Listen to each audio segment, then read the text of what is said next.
Caritas News on the Go, the Social Action Network's news and public affairs online show featuring national newsmakers and our team Caritas from the 85 social action centers nationwide. Live at Caritas Philippines social media channels, Fridays 9 to 10 o'clock in the morning. Caritas News on the Go.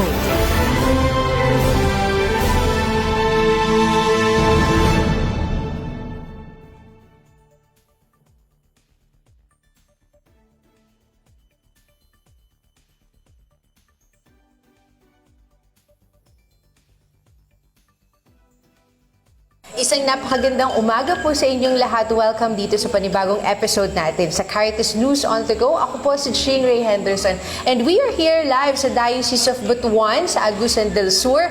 Siyempre pa dahil sa ginagawa nating Thanksgiving and turnover ng We Care Project. Kasama po ang tatlong dioceses ng Butuan, Malaybalay at Kidapawan. At dahil nandito tayo sa Butuan, siyempre hindi mawawala na makasama natin ang Social Action Center Director ng Diocese of Butuan, Father Stephen Broncano. Magandang umaga, Father. Magandang umaga po, Ate Jing. Parang kapitapitagan ka ngayon, Father. Anong nangyayari? Maraming kinakain. Pero Father, for the last 3 years, yung We Care project po natin ay in-implement natin to how many communities? Dalawang community sa La Perian at sa San Jose. Dalawang barangay. Okay. At ilang mga families po yung nakasama natin dito? Marami po. Sa different CSOs, civil society organizations, yung mga IPs, saka senior o women. So maraming sa dalawang barangay, maraming na involved talaga kasi aktibo yung mga sa LGUs and different agencies sa barangay at saka munisipyo at saka dito sa province ng Agusan del Sur. Yes, oo, nakikita nga natin, Father, na lahat ng stakeholders ay kasama natin dito sa yung mga partners natin dito sa Thanksgiving program natin. At saka, isa sa mga nakita natin, Father, kasi this is the first time also that Caritas Philippines ventured into something na health-related. Kasi may COVID-19 management na component yung ating We Care project. Ano po? Paano ito, Father? Kasi di ba we implemented ang pinakaunang mga taon ng We Care project ay during the COVID pandemic. So paano ninyo nagawang makasama yung ating mga provincial government, yung government agencies natin para dito sa project? Salamat ko kay Bishop Ming kasi during the pandemic, he continued coming here in Agusan del Sur. Okay. Kasi this diocese, Butuan Diocese is composed of 2 provinces, Agusan Sur, Agusan Norte. And kahit may bara, pumunta kami, we visit here. Kahit may restrictions. Opo. Visit kami. So, we find ways na we can work at least to involve to cater the deliverables ng project sa dalawang communities. Wow! Oo nga. At saka, isa pa sa mga components natin ay yung CSO strengthening, Father. Ano po? Gaano to ka-importante, lalong-lalo na dito sa Mindanao? Na-affirm po kasi usually yung mga CSOs usually not strengthen, parang walang ginagawa. But when we strengthen them, they were able to see their dignity, their work na it is serving the people, the families under sectors, different sectors. So maraming nagagawa. They are affirmed and they are accredited in the municipalities, in the barangays. So sila, they're being animated through our staff ng We Care. Parang na-enroll talaga sila. Parang nabuhay. Ganyan. At ano yung epekto naman nito, Father? Kung nabubuhay yung mga CSOs natin at the community level, ano naman yung epekto ng project sa inyo, sa simbahan, sa social action? Kasi pag ma-involve na sila sa communities, they can be accredited and they can receive sa mga different resources from the government na ma-address ang kanilang mga pangangailangan. So that means we involve them so they can be closer to the government to receive the basic resources, the basic needs. So, and in fact, sa mga barangay, they are active in the barangay. So, yung daan nila, it is meaningful kasi it's very difficult, no? May insurgency problems, pero ngayon parang pala yun, ganyan ang awareness ng mga tao, no? So dramatic talaga yung for instance sa isang kapitana, she was no the barangay captain of Barangay San Jose. She was angry in a little way because sinabi na walang ginagawa ang barangay captain dito sa daan. At sinabi niya, siya sa Facebook at he addressed that to the government, and ang government ng province ay nag-respond yung daan. Wow. Parang ganyan ang awareness ng mga tao. At saka maganda din yung naging tulong nito, Father. I heard doon sa mga reports na pinapakita sa atin po na naging maganda din yung contribution ng project dun sa peace building process. Opo, oo. So, contributory talaga na yung mga tao na marami may makain na. So, it is contributory na they are at peace, no? Walang gera, no? Pero we also acknowledge the presence of the security forces, but more so sa relationship with the communities na walang gera, walang away. Yes, correct. Mas peaceful doon at the community level, at mas nagko-contribute din ito doon sa overall security condition ng lugar, di ba, Father? Kasi nung una mahal ang cheaper ang lupa kasi maraming NPA. Pero ngayon mahal na kasi matahimik na ang lugar. Okay. At may daan na.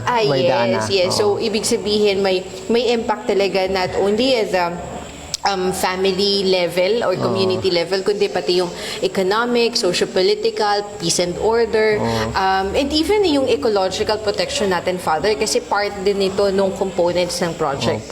So yung kapitan din sa Lapirian, interior yan, no? From San Jose, from the National Road, no? So yun ang they are working for sa government. Okay. So, Father, ano yung mensahe mo para sa ating mga communities? Does this mean na end na yung project? Mag-e-end na din yung presence ng social action ng simbahan sa communities? Or meron pa din pong patuloy na pakikipag-ugnayan na gagawin ng social action? Of course, according to Bishop Ming, the action starts now na natapos ang project sa kasi we will be monitoring na mapatuloy ang sustainability ng project, no?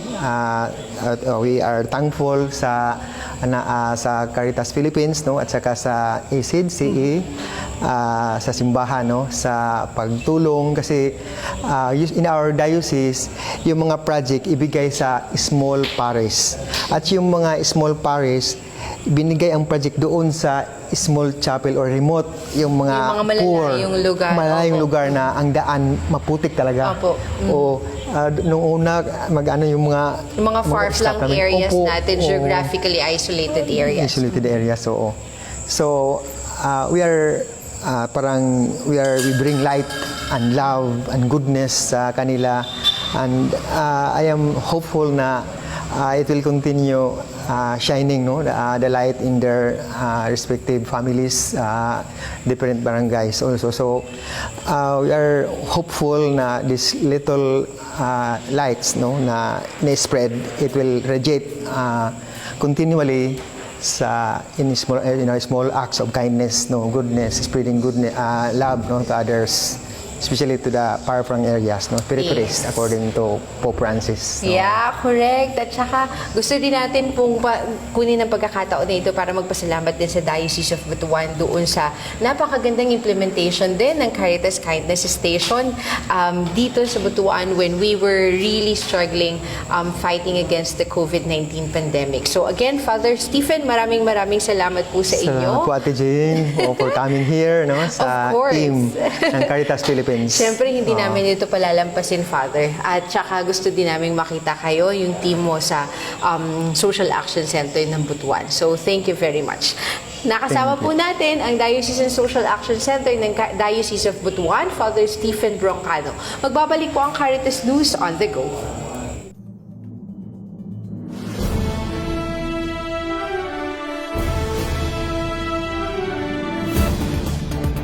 Caritas News on the Go, the Social Action Network's news and public affairs online show featuring national newsmakers and our team Caritas from the 85 social action centers nationwide.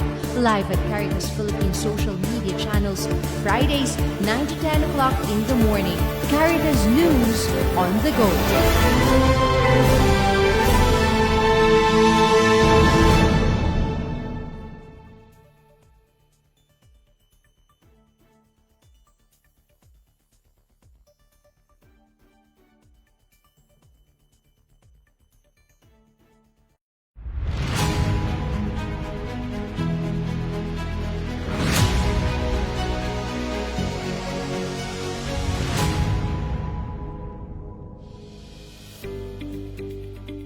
Family Farming Project is co-implemented by Caritas Philippines, Caritas Iba in Zambales, Caritas Borongan in Eastern Samar, and Caritas Calbayog in Samar. This year, we reached 700 farming families, including 108 Aita families. The project helps these families gain access to natural farming technologies, markets, and public and private support, improving their consciousness and technical capacities to address the persisting gap between the abundance of natural resources and widespread poverty in all three dioceses. I am Charlene Fernandico from Team Caritas Philippines. We invite you to support our food security and livelihoods initiatives through Alay Kapwa.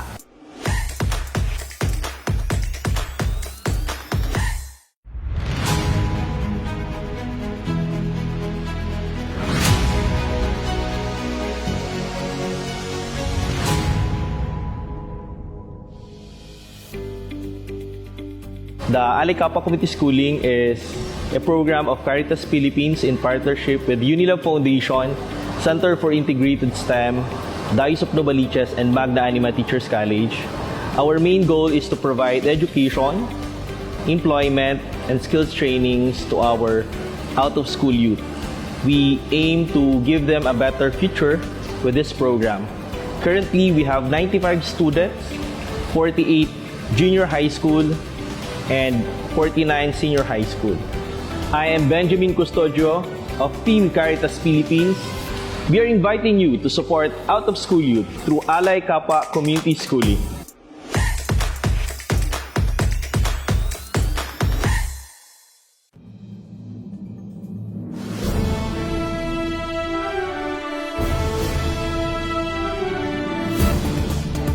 Caritas News on the Go, the Social Action Network's news and public affairs online show featuring national newsmakers and our team Caritas from the 85 social action centers nationwide. Live at Caritas Philippines social media channels, Fridays 9 to 10 o'clock in the morning. Caritas News on the Go.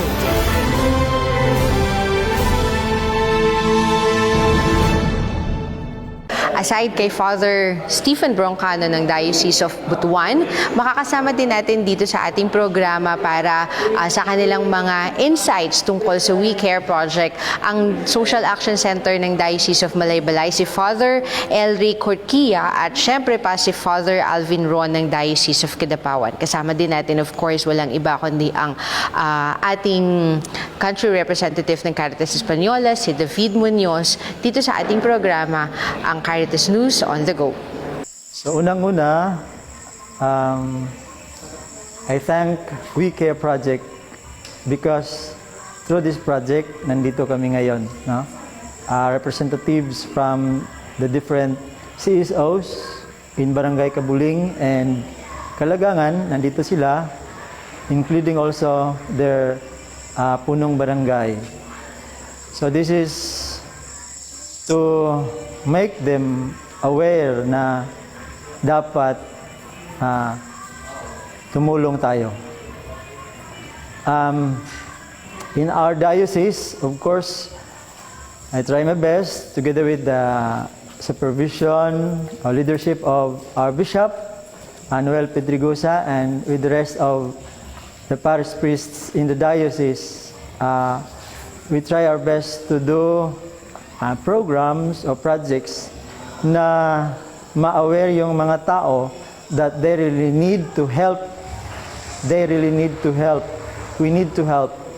Of course, in helping those victims of different calamities, like for example, flood, I always emphasize to them that when we hand over the goods that they need, I always tell them na wala man kayo nito na mga material na goods because you need them, pero you also have in you, no, the potential to help kahit hindi material, but yung presence matters a lot and many others. So, para sa akin, yun ang gusto kong ma-impart, no? Especially sa lahat ng mga tao na natutulungan namin sa programs, na hindi lang yung isip nila is to always receive, but they also have many things in themselves that they need to share with others. So, sa We Care Project, ganun naman. That is why we are here to turn over the project to the beneficiaries and also to help them aware na they need to sustain the project. No? Kasi sa kanila naman din yun. And then, of course, sila na din yung they have the responsibility, once again, to help others. Yun lang naman. And then, nakikita ko din sa legacy program, 7 legacy program sa Caritas Philippines, yun na yun. No? Yun na yun. All the aspects sa tao, yung hashtag, leave no one behind. Of course, lahat tayo, we have aangat tayong lahat. We have to aangat lahat. Amen. To sustain the gains of the existing project of the Waker project in our Diocese of Kidapawan, we need to do a constant monitoring to all beneficiaries, how they do their project, how they gain to their livelihood, so that they have their gradual income and para din sa kanilang mga hanap buhay to sustain their livelihood. What makes me happy about the Wicker project is the fact that the social organizations are strengthened. And the way they have been strengthened is they are now working together. They are not just individuals in a community, but they are now gathered together in groups. There has been strengthened. They know their rights. We gave a lot of trainings, and thanks to that, they've been able to be part of the Barangay Development Council, which means that they are now part of the space of the political decisions. They can bring their agendas. They can be part of the annual investment plan. And thanks to that, also, they are able to develop their own agro-enterprise. In every area we've been working in this Waker project, since Kidapawan to Malaybalay and Butuan, they have developed different kind of agro-enterprise depending on the resources of the materials that they have. Thanks to all the strength and all the knowledge given, now they're able to develop all those agro-enterprise by themselves and sustain and maintain them, not only by the incomes that it will generate, but also by the support of the local government. It makes me very happy to see how the local government and the communities, the individuals of the communities are working together, how they support each other, and how that fact will make it sustain in the time, and it will be able to maintain in the time. Not only by the fact that this project finalized means that everything has come into an end. This is actually the beginning of a project that will maintain with the years if everything works well. So that's what makes me happy the most.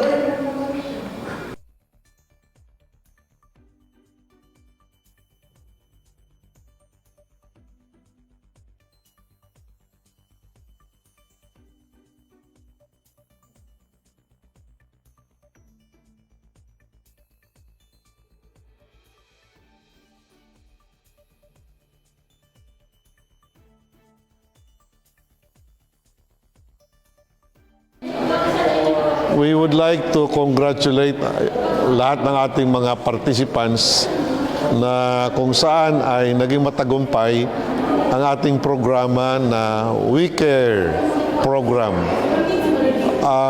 Marami tayong mga dapat alalahanin na ang mga bagay na ganito ay walang iba kung hindi ang layunin ay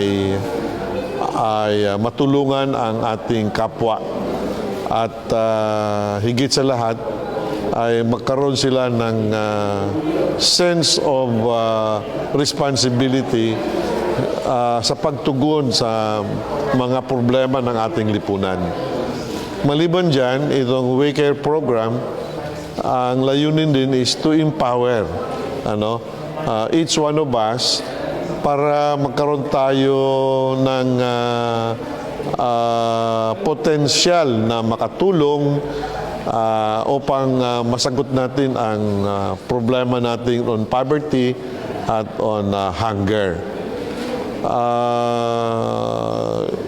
Yung ating programa sa Caritas Philippines ay nakapokus sa Alay, Kapwa, na kung saan ay merong tayong 7 legacy program sa Alay, Kapwa. Isa na dyan ay yung para sa Alay para sa kabuhayan at pangalawa ay Alay para sa ating mga kalusugan.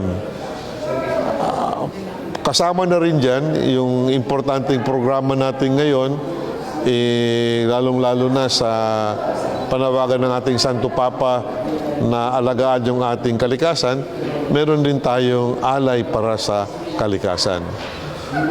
Kaya sa lahat ng mga participants na ngayon ay kasama natin sa pagbibigay nitong Thanksgiving at saka turnover, maraming salamat sa inyong tulong-tulong at pakikisa na maging matagumpay itong ating programa. At ibig ko na rin magpasalamat sa ating mga local government unit, yung ating partners. Sana ang ating nasimulan ay pagpatuloy natin at sana sama-sama tayo maiunlad natin ang ating kabuhayan at matugunan natin ang ating mga problema sa kabuhayan.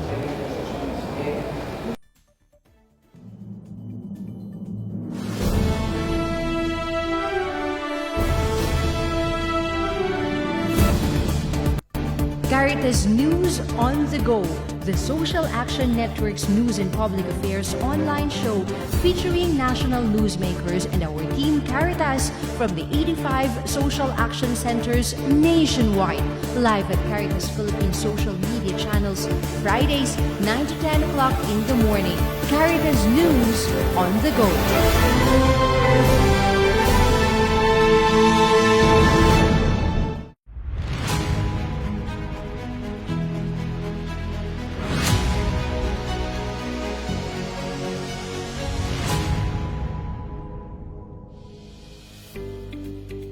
This year, we are taking our courses to the next level. Our bishops and economists are coming to the Caritas Philippines Academy. In April and September, we'll be offering executive courses on green investing, pastoral management, and servant leadership. We will continue providing regular courses for our social action directors and workers. Ako si Nelsie Alvarez-Uy ng Team Caritas Philippines. Maraming salamat po sa inyong patuloy na pagtangkilik sa Caritas Philippines Academy. Professionalism with a heart.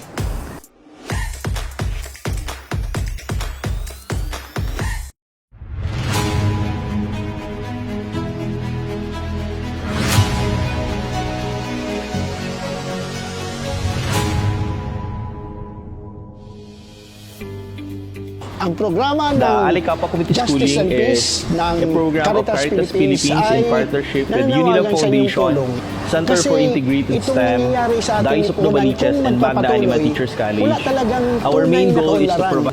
Dahil laganap ang excessive economic, social, cultural imbalances. Kaya nananawagan po kami sa inyo upang maabot natin ang mga ating mga mamayan, lalo-lalo na doon sa liblib na mga lugar, sa ating laylayan, sa ating lipunan.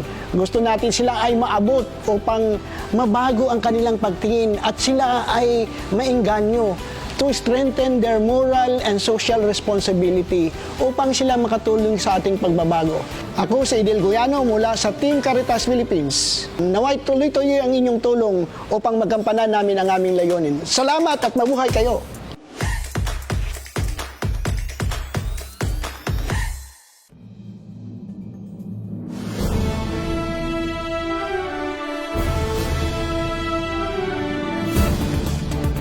Caritas News on the Go, the Social Action Network's news and public affairs online show featuring national newsmakers and our team Caritas from the 85 social action centers nationwide. Live at Caritas Philippines social media channels, Fridays 9 to 10 o'clock in the morning. Caritas News on the Go.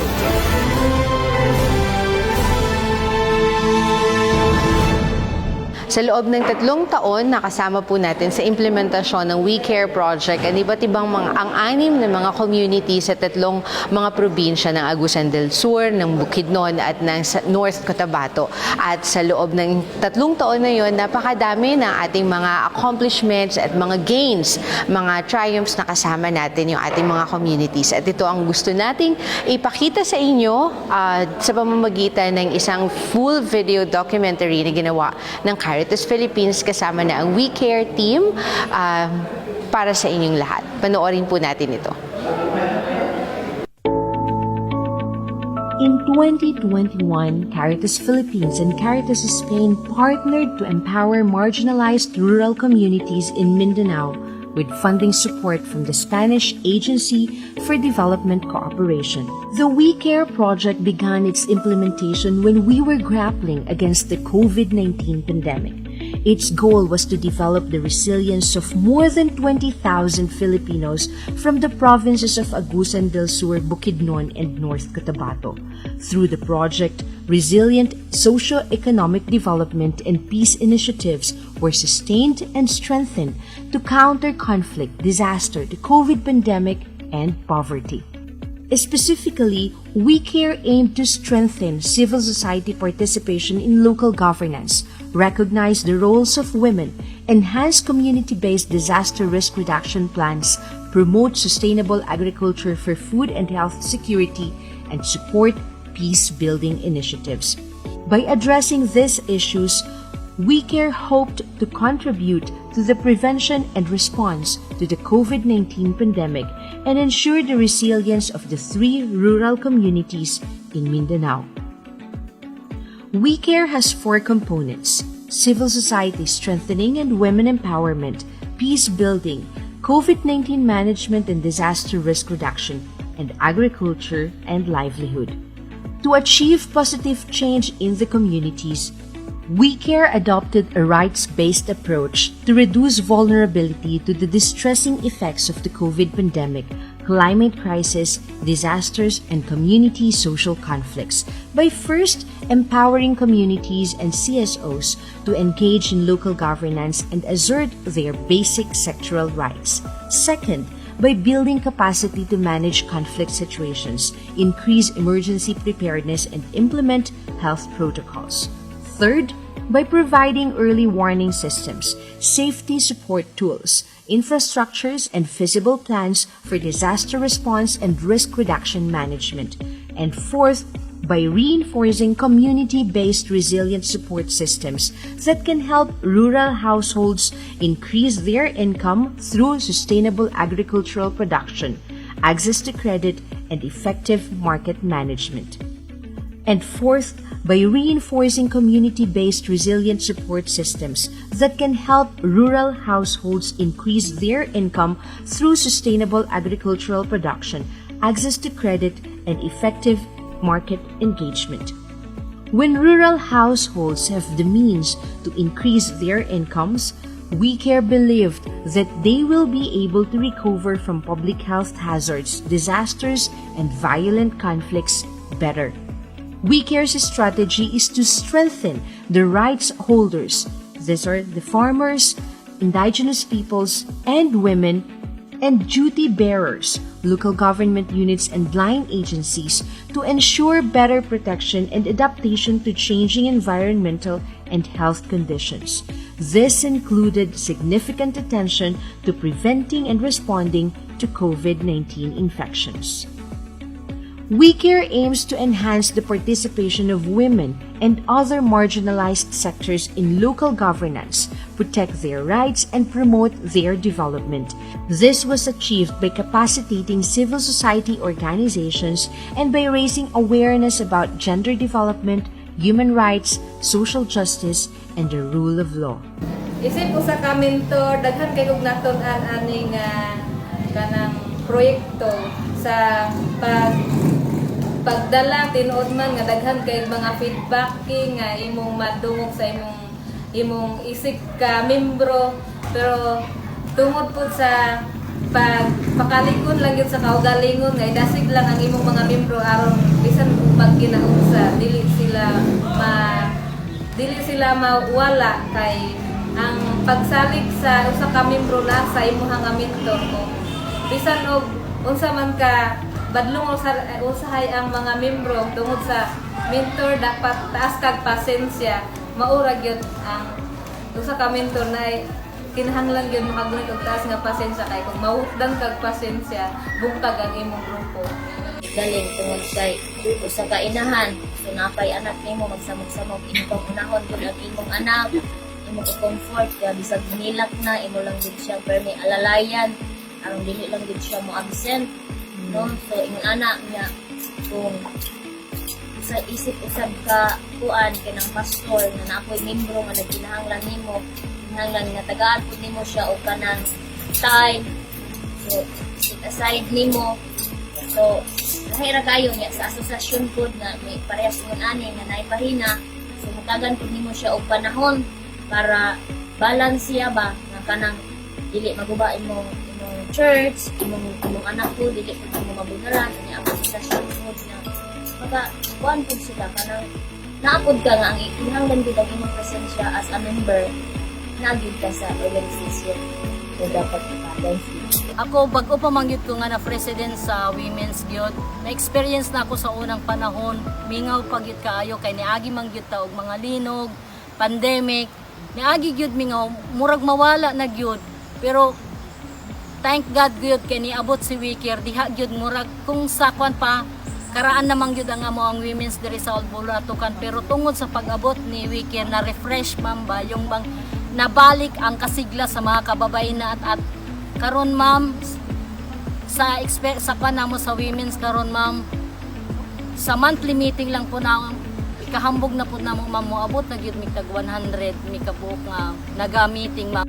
Improved conflict resilience of communities through culture of peace, dialogue, and conflict management in the context of COVID.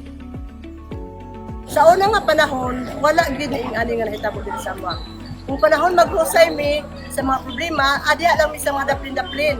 Wala gid ingon nga nakatabang sa among magtudlo kung sa una mo nga makatindog gid mi sa among kaugalingon sa among asosasyon nga naagid amuhang kaugalingon nga pasilungan para makahusay mi sa mga problema. So nagpasalamat mi sa WeCare Mindanao project nga nakatudlo gid sa amuan kay sama namo nga naa nami natun-an kung unsaon gayud namo pag dumala sa among asosasyon labi na sa conflict sa pagpanahan.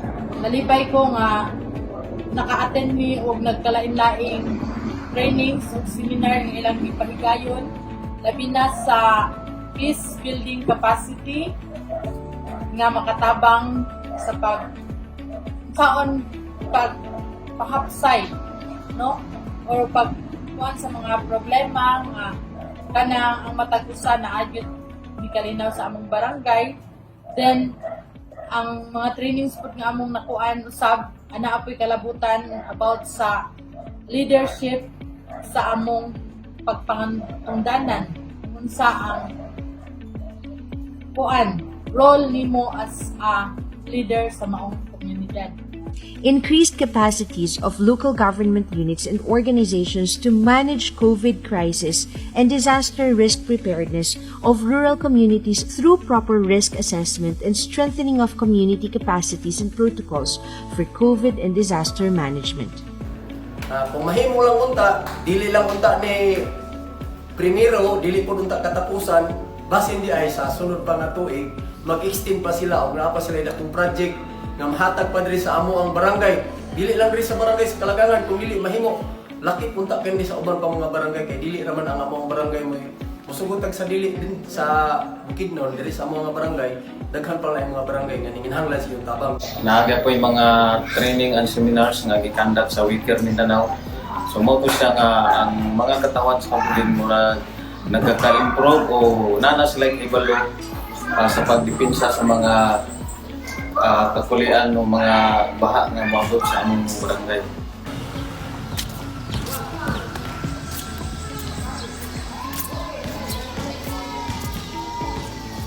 So amo ni ang intervention sa Wicker Mindanao nga gihatag pump na sulat para sa tubig alam sa dugang nga supply sa among barangay. Panahon po ng pandemic, hindi po kami masyadong nahirapan since may mga kagaya po ng diocese na sumuporta sa amin na mas mapadali po yung pag-fight natin during sa ating pandemic. Salamat po sa suporta, hindi lang po sa mga gamot, hindi lang po sa mga supplies na binibigay nyo, pero sa moral support na palagi po namin na nare-receive po sa inyo. Sa mga activities, kagaya po yun yung Be Heard na orientation po, gina-train po natin ang mga BPAT dito, ang mga health workers, which is malaking tulong po para sa amin, para ready po kami kung meron po mga pinagdadaanan, kagaya po ng pandemic, ready po kami na humarap, lumaban. Regarding sa Wicker, nagpasalamat ko dako 100% sa ilang very supportive about sa health. So, itagaan nila og mga medical supplies, sama sa tambal, mga alcohol, etc. So, aside niya naapagid sila herbal garden, vegetable garden, i-implement diri. So, dako kay katabang ang Wicker gyud sa amo. Hinaot unta nga magpadayon ang ilang supportive bahin sa health. Achieved economic empowerment by scaling up agriculture production and off-farm livelihood through clustering and value chain approach to farming and market engagement, high productivity generating climate adaptive production, technologies and inputs, effective post-harvest handling, access to low-cost credit, and social enterprise development. Naagi karon din sa livelihood nga among nadawat pinaagi sa Wicker. Hinaot nga makatabang kayo ni dako nako kay adun na ta koy estudyante nga college dayon wala na siya papa. O kadang maningkamot jud ko nga lambo pa kani nga programa kay mao jud diri jud ko manguha og mga financial og mga pakuan sa akong kinabuhi ba kanang padugang nga pa-inspire sa akong kinabuhi nga aron makahuman ang akong anak sa pag-eskwela o college. Tungod sa nagkadaghan karon nga kaso sa ASF, so dili na basta-basta makasulod ang mga processed products like for example gikan sa Davao nga mga chorizo, mga tusino.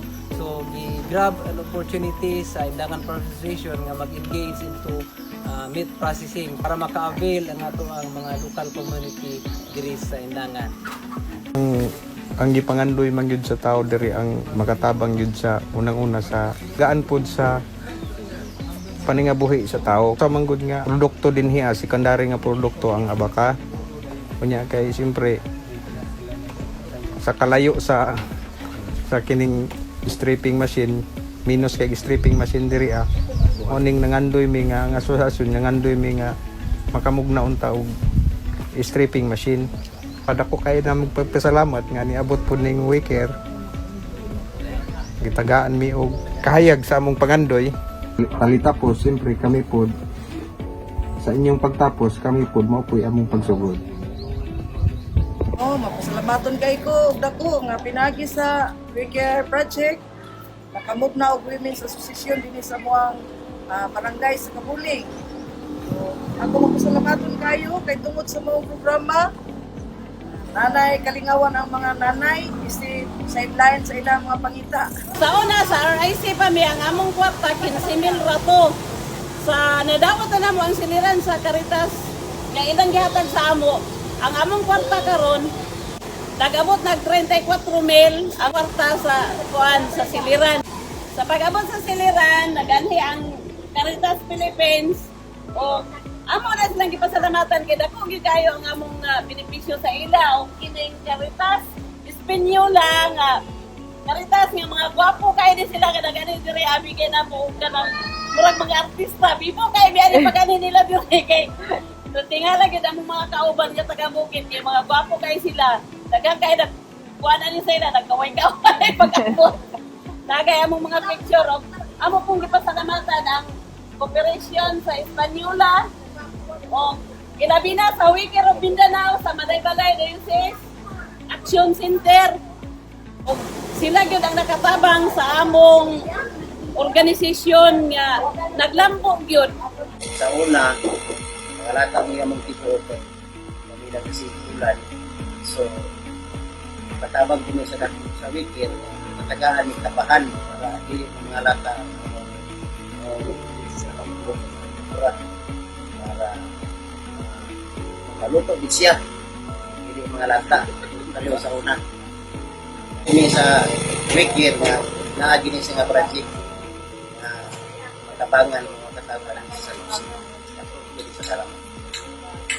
In the context of transparency and accountability, WeCare applied a collaborative partnership in the implementation of the project, recognizing the significant contributions of all its partners. As we continue to help our community, rest assured that the LGU will continue to support the project para mapadayon siya o mahimong malahutayon. We're grateful that God put people like you sa WeCare project who selflessly extend, help, and provide us the necessary assistance to provide services to our constituents. Kaya kung sa LGU San Fernando lang ang mag-cover tanan sa ato ang mga farmers para sa ilang mga livelihood projects, ma-exhaust yun ang mga funds. So we are very thankful with the WeCare project nga na-extend ng mga livelihood programs for our farmers, for our women and our IP farmers. So pasalamat kayo mi sa WeCare program kay i-involve niya. Usa po na siya sa katong napadala po among trabaho aron maka-reach out po ni sa atong mga farmers katong sa naputay mga popular farmers. So sa umaabot na panahon o bisan pa to kaginit na ang project. But then, sa parsality ay atong itong balikan, kapadayan mi nga mo, katong mga produkto at itong iparak ini, katong atong mga farmers, pwede ko siya makadoon sa atong pinakadoon ng Kusyo Center sa Prosperidad para makamit sa servisyo sa DTI. Kanya, sa nga to, basta mo qualify po ng atong mga farmers na matagaan o katong itawag na itong shared service facilities katong equipment atong panatanaw. O, abangan po dato nga magiging po na abang-aw ang cluster. Our people have undergone massive calamities brought out by the earthquake, the series of earthquake last 2019, the flash floods and other calamities. So WeCare has extended so much to especially to our people, and we hope that soon or sooner we will still here in our municipality to extend services and as our respondent, as a beneficiary also, we also promise to serve and to continue what WeCare has extended to our people. Thank you so much, and I know that You have done a lot to the people of Maguilan. Our gratitude to the team. You work hard and we are one with you in touching the lives of our people.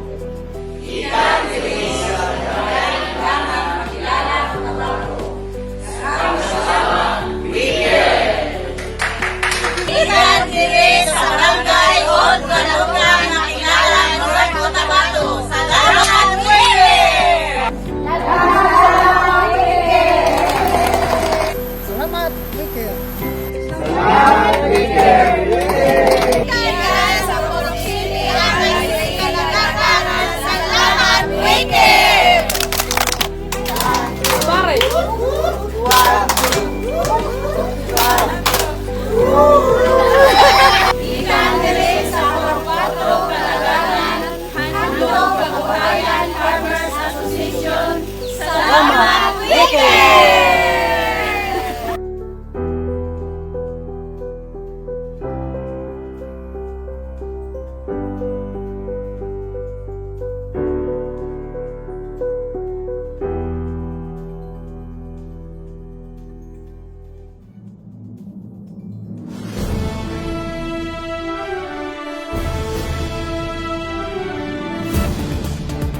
Caritas News on the Go, the Social Action Network's news and public affairs online show featuring national newsmakers and our team Caritas from the 85 social action centers nationwide, live at Caritas Philippines social media channels, Fridays 9 to 10 o'clock in the morning.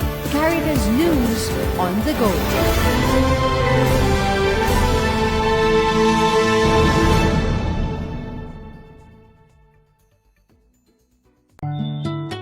I can't feed 5,000, but I can feed one. I can't walk on water, but I can walk in the shoes of another. I can't turn water into wine, but I can turn a frown into a smile. Sharing what I have in my hands is the miracle that needs to be seen today. Every blessing I receive is a miracle that I can share. This is what I can share. This is my Alay Kapwa. Alay Kapwa, a flagship program of Caritas Philippines by the Catholic Bishops' Conference of the Philippines.